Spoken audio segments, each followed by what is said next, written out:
Like many social media platforms, TikTok says that to set up a profile, you have to be at least 13. That's mainly because of a US law, which makes it illegal for companies to collect information about kids online. It was put in place to protect kids' privacy, so their personal information isn't shared with advertisers, and of course, to prevent any encounters with nasty people online. Okay, but let's be honest, it's often not that difficult to fib about your age and make an account. And that's the main issue. The court found TikTok's owners knew that younger kids were using the app, even though that's against the rules. As well as paying the record fine, they agreed to delete videos made by users who weren't 13. And that's upset a few TikTok fans. The comments were the first things to start deleting, and then my whole account, I couldn't log back onto it. I think it was like, obviously they were getting worried that people under 13 were using their site because it can be dangerous, but once again they should have done it more smartly and more respectfully.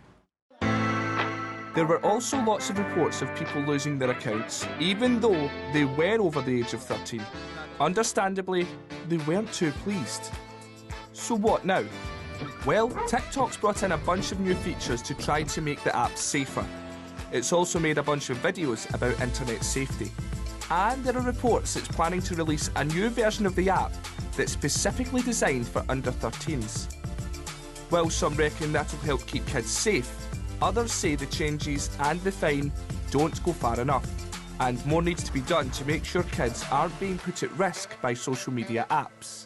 Then, there are those who argue that the rules are unfair and outdated, and that kids should be given a way to use social media, as long as they're doing it safely. Short videos with special effect filters and stickers. What could be more enticing to kids? Except TikTok isn't supposed to be for anyone under 16. How many is using that app? Every class for the last couple of weeks that I spoke to, 3rd, 4th, and 5th grade, they're bringing it up. They're aware of TikTok. Parents, on the other hand, when I've spoken to them, they have no idea what it is. TikTok is a global short video clip sharing app, which recently took over Musical.ly. When you're posting your videos to TikTok, you're posting it to the world.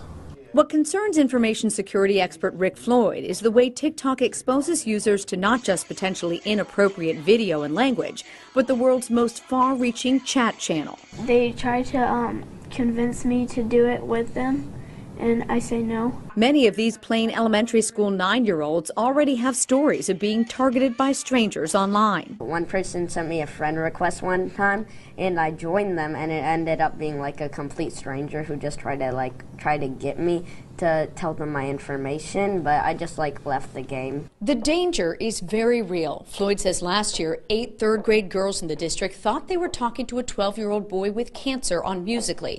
An investigation revealed that it was actually a 28-year-old man from Kentucky. Another concern with TikTok, the amount of personal data the app acquires from your location to your contacts to your messages. If you just put it on there, it'll never be gone. It'll never just go away.